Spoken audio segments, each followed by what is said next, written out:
What would you do if you walked into your own home and realized someone else had been raising your kids better than you? You ever have a moment where real life hits you harder than any bad news could? That's exactly how it started for Julian Mercer, a man everyone in San Diego, California seemed to admire from a distance. People saw the house on the hill, the shiny cars, the magazine features about how he built his fortune from nothing. What they didn't see was the guilt sitting on his shoulders as he unlocked his own front door after a long business trip. His hand shook a little, and not because he was tired. He knew exactly why. He had forgotten his daughter's birthday, not just any birthday, her 10th, a milestone, a day she had been talking about for months. He missed it because he was speaking at a conference, posing for photos, shaking hands with people he couldn't even name now. And as he stood in the entryway, suitcase still in his hand, he whispered to himself, "How could I let that happen?" His voice sounded small in his own home. The house should have been quiet. He expected it to feel heavy, maybe even cold. Instead, he heard soft giggles, a little bit of clapping, the faint sound of someone trying to sing while laughing at the same time. He frowned, confused. He took a few steps forward, his shoes brushing against the polished floor. Then he smelled it. Not expensive candles, not catered food, cake, homemade cake, with frosting that probably leaned to one side and crumbs stuck in the icing. He hadn't smelled that since before his company took off. Julian followed the sound into the dining room, bracing himself. What he found stopped him completely. His daughter, Tessa Mercer, sat at the table wearing a paper crown that was obviously cut out by hand. Beside her was her little brother, Colin, holding a sparkler candle that was only half lit. And standing right behind them was Angela Brooks, the woman who had worked in their home since Julian and his late wife first moved to California. She was smiling, clapping softly, leading a birthday song in a warm, steady voice. Tessa looked up and gasped, "Dad, you're home?" Julian swallowed, trying to find words, but something clogged his throat. Yeah, sweetheart. I came home early." Angela gave him a gentle nod. "We thought we'd still make today special," she said. "Didn't seem right to let it pass." Colin grinned like missing teeth made him braver. "We saved you a slice. The one with the most sprinkles." Julian stared at the table. The decorations were made from construction paper. The cake sat on a regular plate instead of the fancy glass stand. There were 3 mismatched candles. Nothing matched, nothing sparkled, nothing screamed wealth. But it felt real. He stepped closer, eyes stinging. "Tessa, I'm so sorry. I should have been here yesterday." She shrugged, but not carelessly, more like she didn't want him to feel worse. "It's okay. We can celebrate today. Right, Angela?" Angela rested a hand on the girl's shoulder. Kids don't stop loving just because the calendar flips. Those words hit him harder than anything he'd heard in boardrooms or interviews. He sat down slowly, almost afraid the chair wouldn't hold him. Tessa leaned into his side. Colin pushed the plate toward him. Angela quietly stepped back, giving them space, but still staying close, like she always did. Julian looked at her differently in that moment, not as an employee, not as someone hired to help, but as the person who actually noticed when his children needed something, someone who filled in the gaps he pretended didn't exist. He cleared his throat and finally managed to speak. "Thank you, Angela. Really, I mean it." She shook her head softly. "Kids deserve to feel seen. That's all." Julian felt the words settle deep. The room felt warmer, fuller, alive. And for the first time in a long time, he didn't feel like the richest man in the house. He felt like the one who had the most to learn, but what Julian didn't know was that this small celebration was only the first crack in the life he thought he had under control, and the truth waiting behind it would shake him far more than guilt ever could.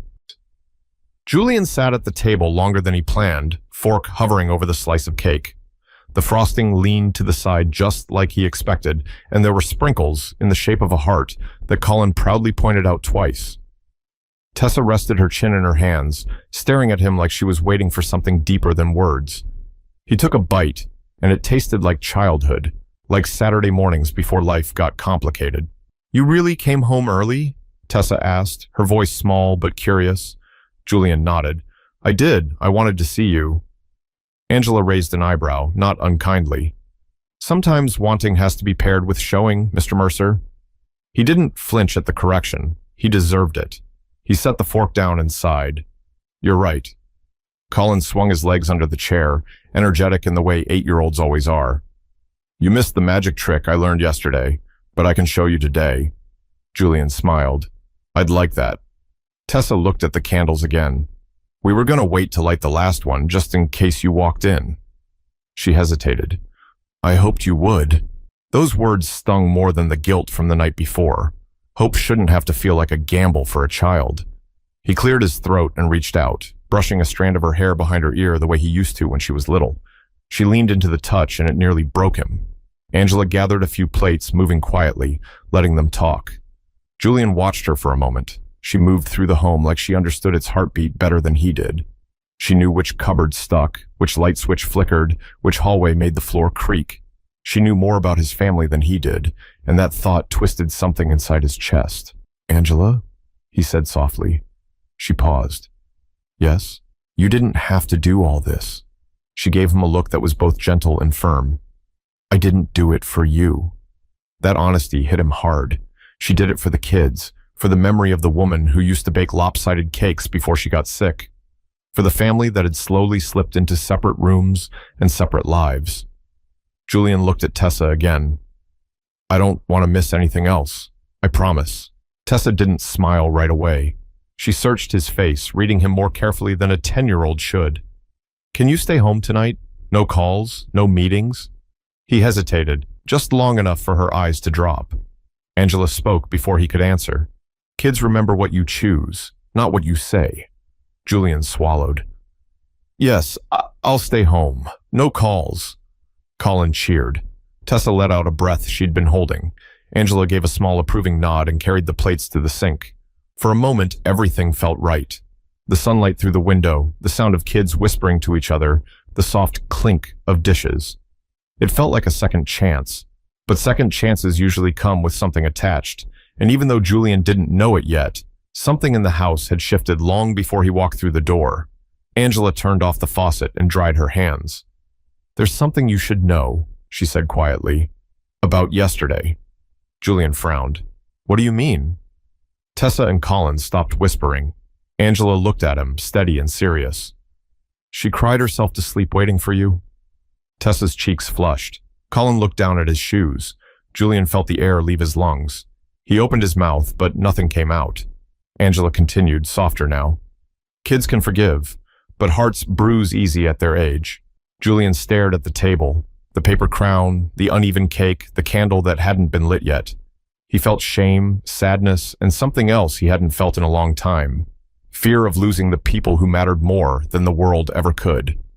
But this wasn't the only truth Angela had been holding. And the next one would shake Julian far deeper than a forgotten birthday ever could. Julian leaned back in his chair, the weight of Angela's words pressing into him. Tessa picked at the edge of her paper crown, and Colin started stacking crumbs like tiny building blocks. The room felt different now, like the air had thickened. He tried to speak, but it was Angela who broke the silence first. She waited on the porch for you, Angela said softly. Said she heard a car that sounded like yours and didn't want to miss you walking up the steps. Tessa's voice trembled. I thought maybe you'd surprise me. Julian's heart dropped. Why didn't you call me? Tessa shrugged a little. I didn't want to bother you. That simple sentence cut deeper than anything. Kids should never feel like a burden in their own home. He rubbed his forehead, trying to steady himself. You could never bother me. Not ever. Angela watched him. Not with judgment, but with the kind of honesty people rarely face. Sometimes you make it hard for them to believe that. Colin looked up suddenly. We tried to stay awake, but Angela said sleep was important. Julian turned to her. Thank you for staying with them. Angela shook her head. I stayed because they needed someone here. The house gets quiet when you're gone. He knew exactly what she meant. His wife's laughter used to fill the hallways, the kitchen, the backyard. After she passed, silence became the new sound of the house. He hid from it by working more, traveling more, filling calendars so he wouldn't have to feel the empty spaces. But his kids had to sit in it every day. Julian stood up and walked toward the living room, drawn by something he couldn't name. The others followed. The room felt familiar but different. The coffee table was covered with colorful markers, scraps of ribbon, and glitter that clung to everything. Tessa spoke up. We made decorations last night. Angela told us stories about Mom while we worked. Julian paused. Stories? Tessa nodded. About how she used to make birthday banners that were too long for the walls. Colin tried to make one like that, but it ripped. Colin puffed out his cheeks. Paper is way weaker than it looks. Julian laughed, but it came out strangled. He remembered those banners. He remembered stepping over them because they reached the floor. He remembered loving them, even when they looked messy. And he remembered the woman who made them. Angela crossed her arms gently. Kids shouldn't feel like memories are off limits. Julian swallowed. I didn't mean to shut that out. Tessa stepped closer. We miss her, but we want to remember her too. Julian crouched down so he was eye level with both kids. I miss her every day. I just didn't know how to talk about it without falling apart. Angela's voice softened. Falling apart in front of your kids isn't the worst thing. It tells them they're allowed to feel too. Julian stood again and walked toward the hallway where framed photos lined the wall. Some had dust. Some hung crooked. Some looked like they hadn't been touched in years. Tessa joined him, tracing a picture with her finger. I asked you once if we could move this one to my room, she said. You said not right now. He remembered. He had said that because he didn't want to see it every day. He didn't realize she did. You can take it, he said quietly. Any picture you want. Her eyes widened. Really? Yes, really. Angela started gathering the craft supplies. There's more you should know, Mr. Mercer, about yesterday morning. Julian turned slowly. What happened? Angela hesitated just for a breath. Tessa wanted to buy her own cake. She emptied her piggy bank into her backpack and planned to walk to the grocery store by herself. Julian felt dizzy. What? She could have been hurt. Anything could have... Tessa interrupted, embarrassed. I just wanted a cake.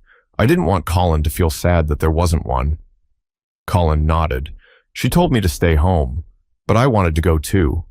Julian stared at both of them, horrified at the thought of his children walking alone near busy streets, past strangers, carrying coins and hope-like armor. Angela continued gently. I stopped them before they got past the sidewalk, but the fact that they thought they needed to handle it on their own, that's what worried me. Julian took a slow breath, his hands trembling. He looked at his daughter, then his son, and then at Angela, who had been carrying more than groceries and laundry and schedules. She had been carrying the emotional safety of his children. But this wasn't the only moment he'd missed, and the next revelation waiting for him would force Julian to face something he'd been avoiding for years, something that would change the way he saw Angela, his kids, and himself forever. Julian sat down on the edge of the couch, his hands rubbing together like he needed friction to stay grounded.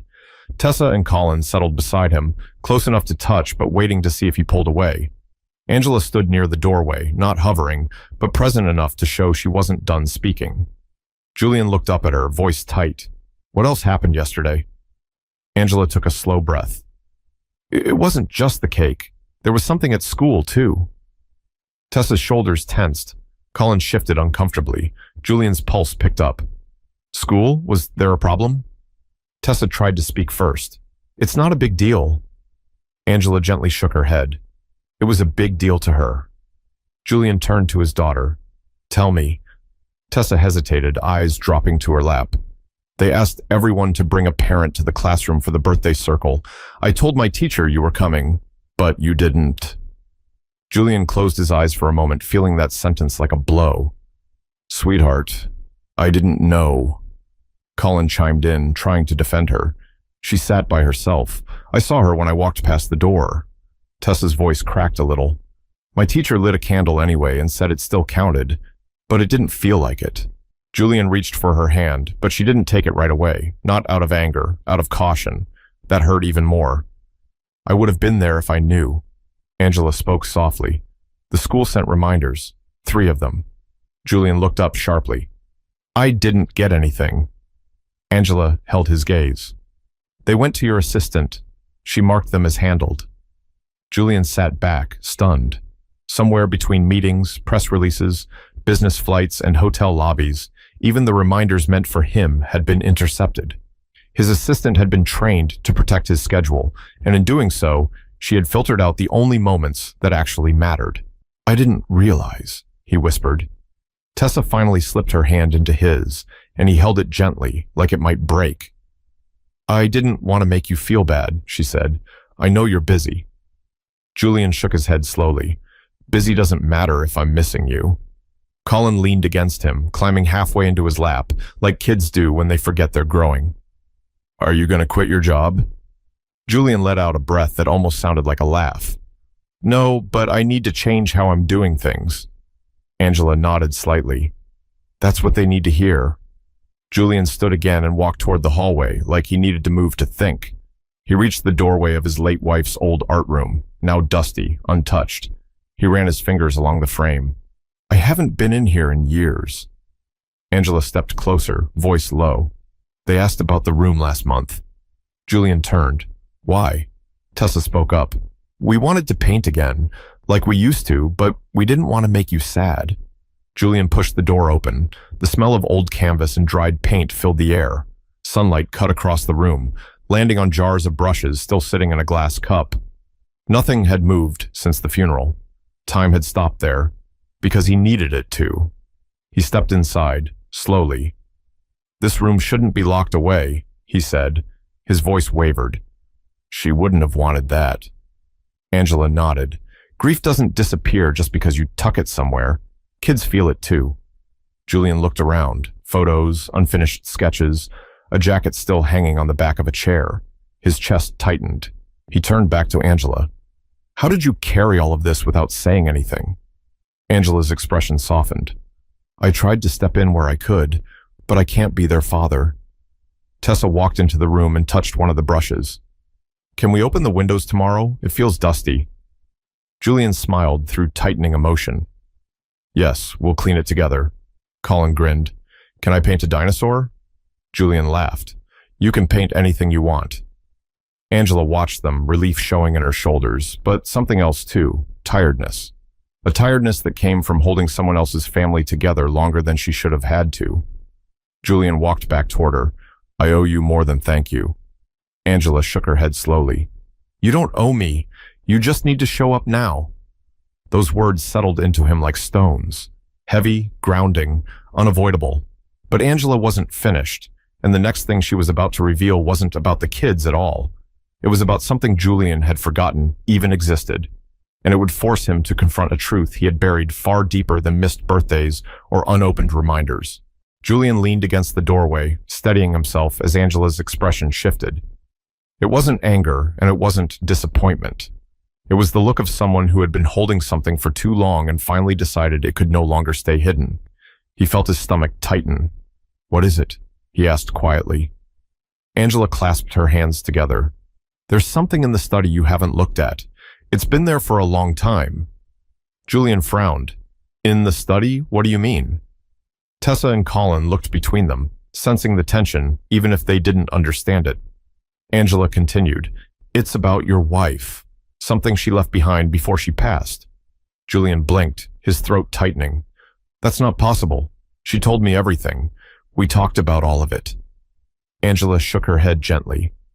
"She didn't tell you this. She asked me to hold on to it until I felt the time was right." Julian stared at her, stunned. "Why you? Why not me?"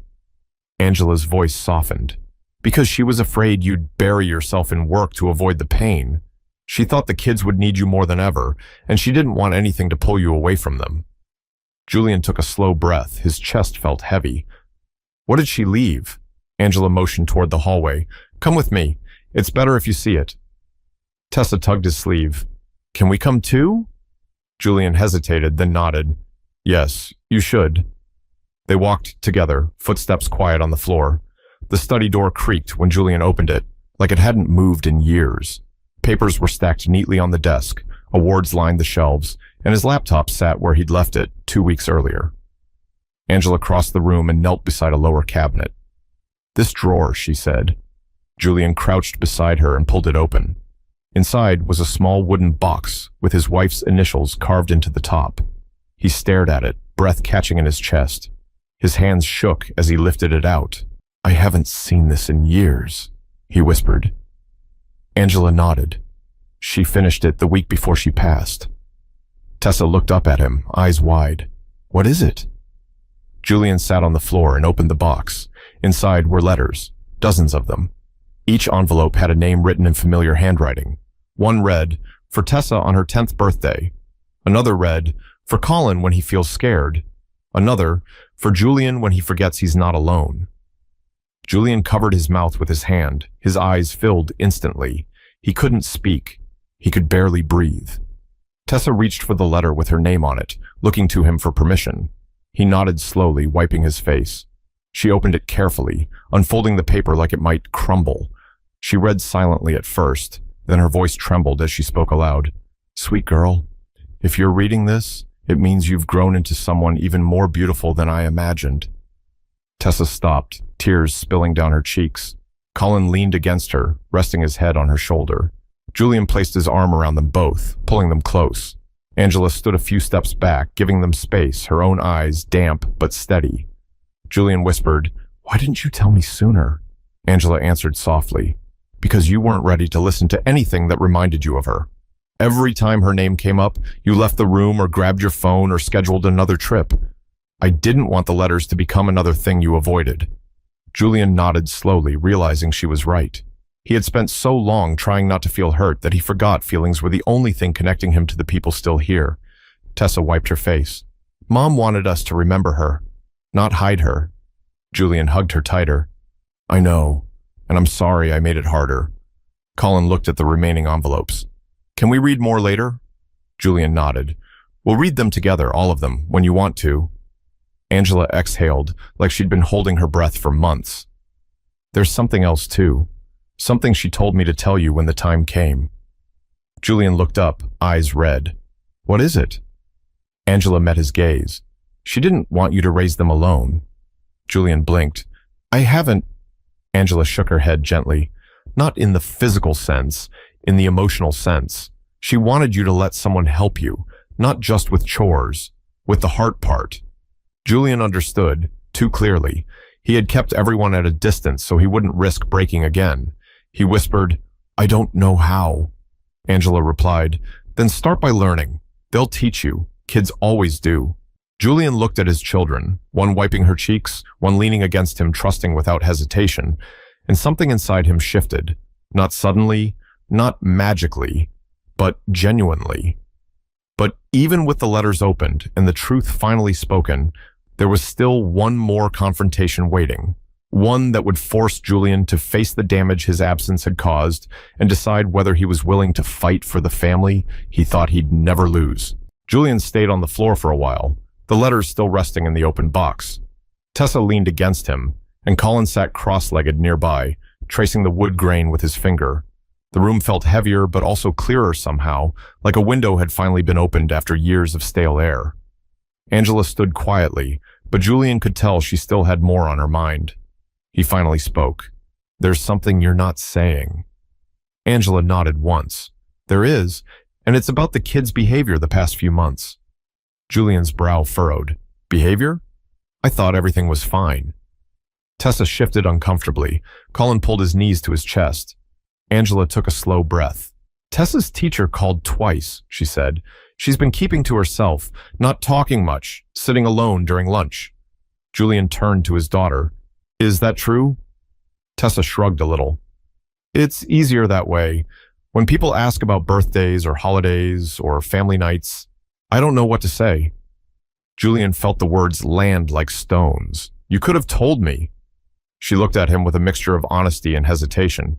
"You always looked busy, or tired, or somewhere else in your head." He didn't defend himself this time. He didn't try to explain. He simply nodded. Angela continued, "And Colin has been getting into trouble." Colin's eyes widened. "Not bad trouble." Angela gave him a soft look. "Not bad, just attention-seeking trouble." Julian turned to his son. "What kind?" Colin fidgeted. "I told jokes during class, and I hid someone's pencil case, and I climbed the fence at recess." Julian tried not to smile. "Why, buddy?" Colin shrugged. "People notice you more when you do things. I wanted someone to look at me." Julian felt that one sharply. He reached for his son and pulled him into his side. "You don't need to do anything wild for someone to see you. I should have been paying more attention." Colin leaned against him, small and warm and trusting. Are you going to come to school stuff now? Julian nodded. Yes, I am. Angela stepped closer. There's another part, and it's about me. Julian looked up. What about you? She hesitated for the first time all day. I was offered another job, at a family who's home more, who's present, who doesn't need someone to fill in the emotional gaps. The words hit harder than he expected. Tessa gasped. You're not leaving, are you? Angela looked at her gently. I haven't decided yet. Colin grabbed her hand. You can't go. You're like part of us. Angela squeezed his fingers. I care about you very much. That's why this is hard. Julian stood slowly, facing her fully. Why didn't you tell me? Angela met his eyes. Because I didn't want to feel like I was abandoning the kids, but I also can't be the only one holding their feelings together. Julian understood, deeply. He rubbed the back of his neck. Have I made you feel like you had to carry everything? Angela nodded. Yes, and I'm tired, Mr. Mercer, not because of chores, because of emotion, because I've been the one they cry to, the one they ask questions to, the one who explains why their father is gone again. Julian closed his eyes for a moment. When he opened them, they were glassy but steady. I don't want you to leave, but I don't want you to stay for the wrong reasons either. Tessa spoke up, voice cracking. We need you. Angela brushed a tear from the girl's cheek. You need him more, and it seems like he's finally trying. Julian nodded slowly. I am. I can't change the past, but I can fix the way I show up now. Angela studied him, searching his face for something real. Words won't do it. Actions will. Julian stepped forward. Then let me prove it. Not just today, not just this week. Really prove it. Angela held his gaze, then exhaled softly. I'll stay for now, but I need to see change for their sake. Tessa hugged her tightly. Colin wrapped his arms around both of them. Julian watched, knowing that love could look like a hug or a letter or a birthday song, but it could also look like accountability. He finally spoke. Tomorrow we start fresh, all of us. Angela nodded. Tomorrow can be different if you make it different. Julian glanced at the letters again, the one with his name still untouched. I'll read mine tonight, alone, and then I'll be better tomorrow. Angela placed a hand on the doorframe. Just remember, tomorrow only counts if it arrives. But tomorrow wasn't the only turning point ahead, because before the night ended, Julian would face someone who had enabled his absence without him realizing it, and that confrontation would determine whether the promises he made would actually matter. Julian walked into the kitchen after the kids went upstairs, his mind racing. The letters, the stories, the missed moments, all of it swirled together. He poured a glass of water, but his hands still shook. Angela stayed nearby, wiping the counter even though it was already clean. She could tell he wasn't finished thinking. I need to make a call, Julian finally said. Angela looked at him knowingly. To your assistant, he nodded. If she filtered school messages, birthday notices, reminders, I need to know why. Angela dried her hands. Make sure you ask the right question. Julian frowned. Which is? Did she hide things because you asked her to, or because she thought you couldn't handle them? That hit him harder than he expected. He stepped into his office and closed the door halfway, leaving it open enough to show he wasn't hiding. He tapped the speaker button and waited. After 2 rings, a voice answered. Mr. Mercer, welcome back. Do you need me to schedule? Julian cut her off. I need to talk about the school messages you marked as handled. There was a pause. Of course. I didn't want to overwhelm your calendar. You had press interviews and... Julian's tone sharpened. That wasn't your choice to make. Another pause. Longer this time. I thought I was helping. Julian glanced toward the open doorway, seeing the edge of the hallway where Tessa and Colin sometimes listened in on conversations they didn't understand. Helping would have been letting me know my daughter wanted me at school. Helping would have been sending reminders through. His assistant exhaled. With respect, sir, every time something personal came through, you told me to filter it out. You said focus on business first. Julian felt that one. Hard, he remembered. He had said it during a frantic month, thinking he was protecting himself from emotional overload. He didn't know the cost. He spoke quietly. Things have changed. Starting now, I want every message, that has to do with my kids sent directly to me. No exceptions. His assistant sounded uncertain. Even if it conflicts with your meetings? Julian didn't hesitate, especially then. Another pause, then, understood. He ended the call and leaned back in his chair. Angela appeared at the doorway, leaning lightly against the frame. How did it go? She asked. Julian ran a hand through his hair. She said she thought she was helping, but she was only doing what I told her to do a long time ago. Angela nodded. Sometimes the damage comes from old instructions no one revisits. Julian let out a long breath. I don't want to be that kind of father anymore. Angela walked into the room and sat across from him. Then surround yourself with people who remind you of what matters, not people who protect you from it. Julian looked at her seriously. That includes you. She shook her head gently. I can guide, but you have to carry your own family. He nodded. I will, starting now. There was a knock on the office wall, small, hesitant. Tessa peeked around the corner. Dad, can we sleep in the living room tonight? All of us? Like a camp out? Julian smiled softly. Yeah, we can do that. Colin popped into view behind her. Can we make popcorn? Julian stood and motioned them closer. Yes, popcorn, blankets, pillows, the whole thing. They ran off excitedly. Angela stood too, smiling just a little. They've been waiting for you to say yes to something like that for a long time. Julian looked toward the hallway where the kids disappeared. Then it won't be the last time. Angela picked up a folded blanket from a chair. I'll help set up, but after that, you take the lead. Julian nodded, humbled. I get it. Angela paused before leaving the room. One more thing. He looked up. What? You should read the letter with your name on it. Not to punish yourself, to understand what she saw in you. Julian swallowed. I'm scared to. Angela's expression softened. Being scared doesn't mean you shouldn't do it. He nodded slowly. I'll read it after they fall asleep. Angela gave a small approving nod and stepped out of the room. Julian followed her into the living room where Tessa and Colin were piling blankets into a nest-shaped mountain. For the first time in a long time, the house didn't feel quiet. It felt alive. But the letter waiting upstairs would bring a truth Julian didn't expect, and what he read inside would determine whether his promise to change would last a night or a lifetime. The living room slowly quieted as the night settled in. Popcorn bowls were half finished. The movie paused barely 10 minutes in because Colin kept asking questions and Tessa kept pointing out things she remembered from watching it with their mom years before. Eventually, the kids fell asleep. Tessa curled against Julian's arm. Colin sprawled across a pile of pillows. Angela draped a blanket over them and whispered, I'll head home. Call if you need anything. Julian nodded. Thank you for everything today. She gave a small smile and let herself out, leaving the house in a rare kind of calm.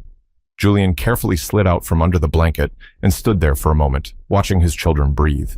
Their faces looked peaceful, safe, trusting. It made something tighten in his chest, but not painfully, more like a reminder of what mattered. He walked upstairs, each step weighted with anticipation. The wooden box still sat where he left it in the study. He picked up the envelope with his name written in his wife's handwriting, the loops, the slant, the familiar way she dotted the I. His hands trembled as he opened it. He unfolded the letter and started reading. If you're holding this, it means life moved faster than our plans. Julian sat down, eyes fixed on the page. I know you think strength means keeping everything together, but real strength means letting the people you love see you break and trusting them to stay. His breath caught.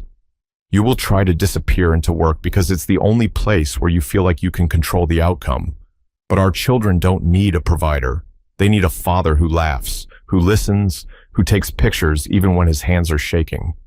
Julian's eyes blurred, and he blinked hard. You won't know how to do it at first. You'll doubt yourself, but keep trying.